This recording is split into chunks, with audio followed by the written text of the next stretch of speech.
त्रिशूला का पुरुष भाग 53।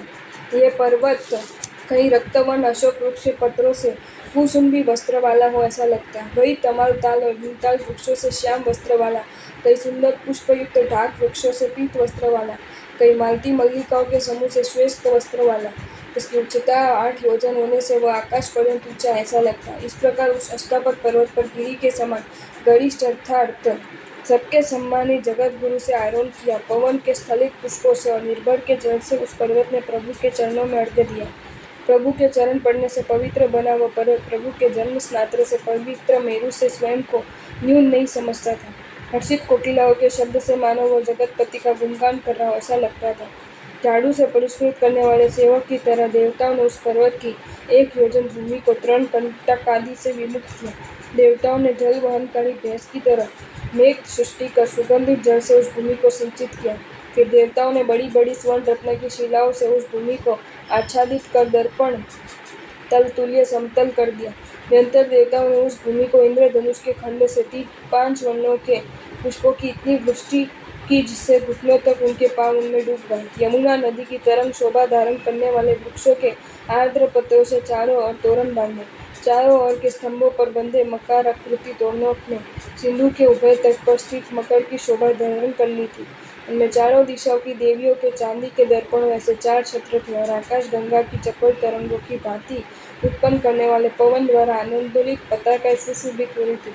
उस तोरण के नीचे रचे मुक्ता के स्वस्तिक जैसे समस्त जगत का कल्याण यही है ऐसे चित्रलेपिका व भ्रम पैदा कर रहे थे। वैमानिक देवताओं ने उस भूमि तल में रत्नाकर की शोभा के सर्वस्त्र रूप रत्नमय गढ़ निर्मित किया और उसी गढ़ पर मनोषोत्तर पर्वत की सीमा में स्थित चंद्र सूर्य की किरण माला सी मणिक्य के जिसमें गोलक लटक रहे ऐसी माला तैयार की। फिर ज्योतिषक देवगणों ने वलयाकार किया।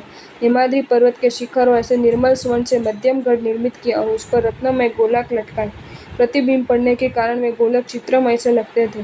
भुवनपति देवताओं ने कुंडलाकार बनाए शेषनाग का भ्रम उत्पन्न करने वाले चांदी के अंतिम गढ़ का निर्माण किया और इस पर क्षीर समुद्र के जल तट पर बैठे हुए मानो गरुड़ की श्रेणी हो ऐसे सुवर्ण गोलकों की श्रेणियां बनाई। फिर अयोध्या नगरी के गढ़ में जिस प्रकार चारों दिशाओं में 4 दरवाजे थे वैसे ही प्रत्येक गढ़ में 4 दरवाजे बनाए। उन दरवाजों पर माणिक्य के तोरण बांधे। स्व प्रसारित किरणों से वे तोरण शतगुण हो गए हो ऐसे प्रतिभासित हो रहे थे।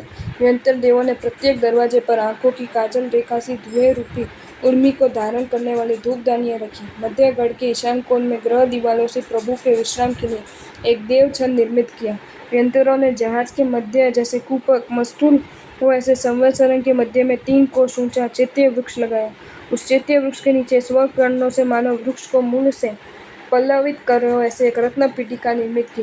उस पीठिका पर चैत्य वृक्ष की शाखा के अंत में स्थित पत्रों से बार बार परिकृष्ट हो रहा हो ऐसा एक रत्न छंद निर्मित किया। इसके मध्य पूर्व दिशा में विकसित कमल कोश के मध्य वर्णिका से 5 फीट सह एक रत्न सिंहासन लगाया और उसके ऊपर मानो गंगा की आकृति किए 3-3 प्रवाह ऐसे 3 छत्र लगाए। इस प्रकार जैसे पूर्व में कहीं बनाकर रखा हुआ था उसे वहीं से लाकर वहां स्थापित कर दिया गया। इस भांति क्षण मात्र में देव और असुरों ने मिलकर वहां संवत्सरण की रचना कर दी। जगतपति ने भव्यजनों के हृदय की तरह मोक्ष द्वार रूप उस संवत्सरण में पूर्व द्वार से प्रवेश किया। उस समय शाखा के प्रांत पल्लव जिसके अलंकार तुल्य हो गए थे ऐसे अशोक वृक्ष की उन्होंने प्रदक्षिणा दी। फिर प्रभु पूर्व दिशा में आकर नमस्तीर्थाय कहकर ध्वज हंस जैसे कमल पर बैठते उसी प्रकार सिंहासन पर बैठे। निरंतर देवताओं ने उसी समय शेष 3 दिशाओं के सिंहासन पर भगवान की 3 प्रतिमाएं रची। साधु साध्वी और वैमानिक देवताओं की स्त्रियों ने पूर्व द्वार से अभिष्ट होकर भक्ति सहित जिनेश्वर और तीर्थ को नमस्कार किया। जिनेश्वर और तीर्थ को नमस्कार किया। प्रथम गढ़ में प्रथम धर्म रूपी उद्यान के वृक्ष साधु पूर्व और दक्षिण दिशा के मध्य बैठे। उनके पीछे की ओर वैमानिक देवों की स्त्रियां खड़ी रही और उनके पीछे उसी प्रकार साध्वियां खड़ी रही। भुवनपति ज्योतिषक और वेंतर देवों की पत्नियां दक्षिण द्वार से प्रविष्ट होकर पूर्व विधि अनुसार प्रदक्षिणा और नमस्कार कर नैऋत्य दिशा की ओर बैठ गई और 3 जाति के देवगण पश्चिम द्वार से प्रवेश कर विधि अनुसार नमस्कार कर अनुक्रम से वायव्य कोण में बैठ गए। इस प्रकार प्रभु को संवत्सरण में विराजमान हुए जात अपने विमान के समूह से आकाश को आच्छादित कर इंद्र शीघ्र ही वहां आए और उन्होंने उत्तर द्वार से संवत्सरण में प्रवेश किया। भक्तिवान इंद्र प्रभु की 3 प्रदक्षिणा देकर इस प्रकार स्तुति करने लगे। हे भगवान, जब आपके गुणों का सब प्रकार जानने में उत्तम योगी भी असमर्थ है, तब आपकी स्तुति करने लायक गुण कहाँ और नित्य प्रमादी स्तुति करने वाला मैं कहाँ। फिर भी हे स्वामी, मैं यथाशक्ति आपके गुणों की स्तवना करूँगा। पंगु व्यक्ति का क्यों कोई पथ पर चलने से निषेध करता है?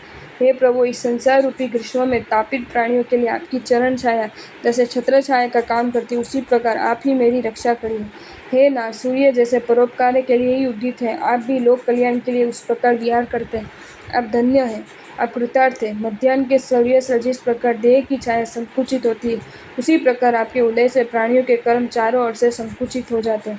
वे पशु भी धन्य है जो सर्वदा आपके दर्शन करते, और वे स्वर्ग के देव भी अधन्य हैं जो आपके दर्शन नहीं पाते। हे त्रिलोकनाथ, जिसके हृदय रूपी चैत्य में आपसे अधिक देव विराजमान हुए, भव्य जीव उत्कृष्टों में मध्य भी उत्कृष्ट है। आपसे मेरी एक ही प्रार्थना है कि ग्रामानुग्राम विचरण करते हुए भी आप मेरे हृदय रूपी सिंहासन का कभी परित्याग ना करें।